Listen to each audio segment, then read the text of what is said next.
At so ayan, hi guys, welcome back sa channel natin at eto na nga yung sa karugtong nung sa kanina. Pero ayan, ay bago nga tayo magsimula ay kung bago ka pa lang din sa channel natin ay huwag mo kalimutang mag-subscribe at pakipindot na rin sa notification bell para ma-update ka every time na meron tayong bagong upload. So yun lang naman po at ulit, ay huwag na nga natin patagalin pa, simulan na natin yan.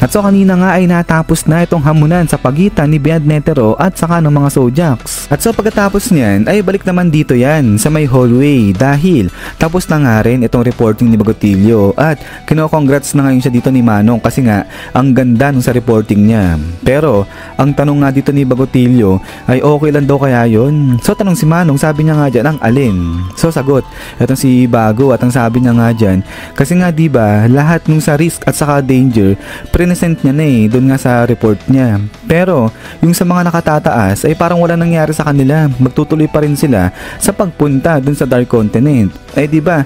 Parang contradiction yan sa gustong mangyari ng V5. At so ito, sagot ngayon.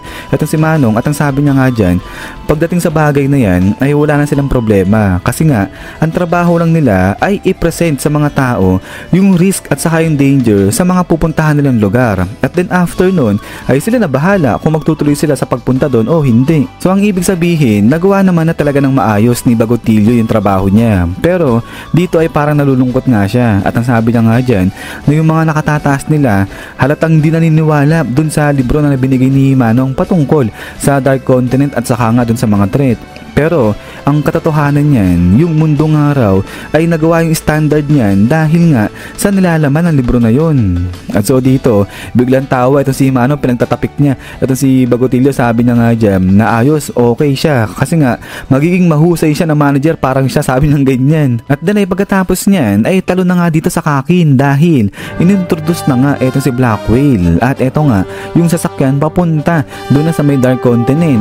So kaya nga dito tuwan-tuwa na yung mga tao at ang sabi nga, etong si Black Whale, ang simple lang ang itsura niya pero mahal yan. At dineclare ni Haring Huiguru na magagawa nga siya ng 20 pang ganito. At nangangako siya na sa loob ng 5 taon ay 100 million na tao yung madadala niya o dadalhin niya doon sa may Dark Continent. At eto yung unang-unang Black Whale na ship na to, dito sasakay sila Beyond kasama na yung 14 na prinsipe. Pero syempre of course may mga kasama ring civilian dyan. Pero yung sa pagdating sa mga civilian ay pala bunutan kung sino yung mga kasama sa kanila sa pagpunta dun nga sa may Dark Continent. At then ito nga ay habang tinetelevice eto si Black Whale dyan ay talo na nga ngayon dito sa may studio. So dito ang sabi nga ng mga reporter na sige, pag-usapan nga nila yung napakagandang plano ng pagmamigrate ng Kakin doon nga sa may Dark Continent. Kasi nga, ang dami pa rin ng mga tao yung talaga nag-aalala, yung natatakot kasi nga alam nila yung risk pagpunta doon nga sa Dark Continent. At eto, tuloy pa nga nito ng babae na yung pinakamataas nga raw na level na risk ay sinasabi na aabot hanggang C. Pero ang tanong niya nga dyan, gaano bang kadelikado yung mga creature na yan na nandoon nga sa Dark Continent at ano, yung mga CC na rank na yan na risk, sabi niyang ganyan. At so dito, sagot etong si Manong at ang sabi niya nga dyan, yung risk level C, ano yan yung mga bear, yung mga pating, yung mga makamandag na ahas, mga bubuyog, ganyan. So kapag minalas-malas ka, ayan yung pwede mong ma-encounter sa Dark Continent, sabi niyang ganyan. So talagang minamalit nila itong Dark Continent. At ang tuloy pa nga dito ni Manong, pero marami nga sa netizen sa online ang sinasabi na sigurado dyan sa Dark Continent meron dyan yung mga level A o level B na creature. So ibig sabihin mas makamandag, mas delikado pa yan sa C. So ibig sabihin mas mababa yung letter, mas delikado nga. Pero ayan ay tinatawanan nga lang ni Manong yung mga opinion na yan ng mga netizen. Pero ang sabi niya nga dyan na sa bagay ay hindi naman nila talaga alam kung ano nga yung nandoon pa sa Dark Continent. Kaya sige, pwede pa rin nila na i-consider nga yung sinasabi ng mga netizen. But then ay dito paliwanag ngayon ni Manong na base dito sa ancient ruins yung mga calamities na nakuha nga raw na galing dun sa Dark Continent at pati na rin yung napakaraming tao na namatay dahil dyan sa calamities na yan ay sinasabi yung mga tao namatay kasi nga dahil lang yan sa virus. So ibig sabihin iniisip nila na mga virus lang, mga sakit lang etong calamities na to. Kaya nga pagdating daw dyan ay wala nang problema kasi nga kayang-kaya niyan solusyonan ng modern medicine ngayon. So kaya kung pupunta dun sa Dark Continent ay magiging wala ng problema. At ang totoong araw niyan, yung mga mineral kung saan nakita itong mga virus na to, mga valuable item nga raw yan eh. So sinasabi, mga dream item yan. Kaya kung pupunta dun sa Dark Continent ay sinasabi nito ni Manong na talagang gold rush yung mangyayari sa kanila dyan. At so habang nagpapaliwanag nga dito si Manong ay dito sa isang parang bahay ay may naglalakad na nga dyan. At eto nga, labas na ngayon etong si Jing. Sinugod niya na, pinuntahan niya na etong grupo ni Bian. At eto, tinginan sa kanya lahat. Etong mga tatahimik sila. At ayun si Pariston, tingin-tingin ngayon siya dito kay Jing. So eto, biglang salita si Jing, binati niya etong mga to. Pero ang tindi ng aura na lumalabas nga dito kay Jing ngayon. At so pagkatapos niyan ay biglang punta ngayon etong si Jing dyan kay Pariston. Sabay sabi niya nga na isali mo ako. Di ba lahat tinatanggap nyo? Sabi niyang ganyan. At so dito ay sa una napatahimik etong si Pariston. Sabay biglang napangiti na nga siya. Sabay biglang salita na etong si Pariston. At ang sabi niya nga dyan na nung una akala niya ay nandiyan si Jing para pigilan sila. Pero ito, sagot nga itong si Jing, sabi niya nga ngayon nga yung plano niya, yung talagang pipigilan niya itong sila Pariston.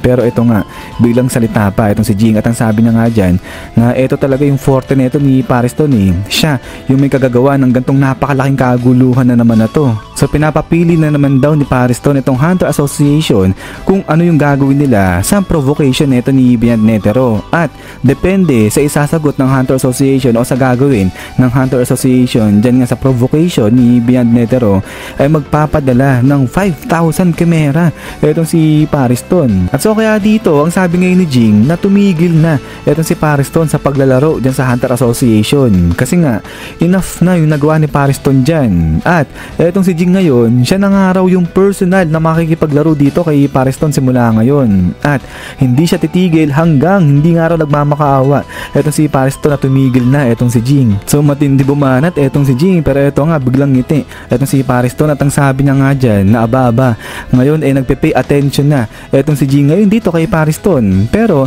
salita nga ulit dyan etong si Jing at ang sabi niya nga dyan, o sige tignan natin kasi nga baka ginagawa lang daw yan ni Jing para sa sarili niyang kasiyahan lang, sabi niyang ganyan. At din ay pagkatapos nga niyan is yan guys, so hanggang dito lang muna itong chapter na to. At so ayan ay ang lupit na ito ni Jing, sinugod niya itong ang hideout nila Beyond Netero para lang sumali. Pero yun nga guys ay abang-abang nga lang ulit para nga sa kasunod na ito, so bukas naman. So yun lang naman at maraming salamat nga sa panood dito kay Hunter natin. So eto na, si pambansang team song ulit natin.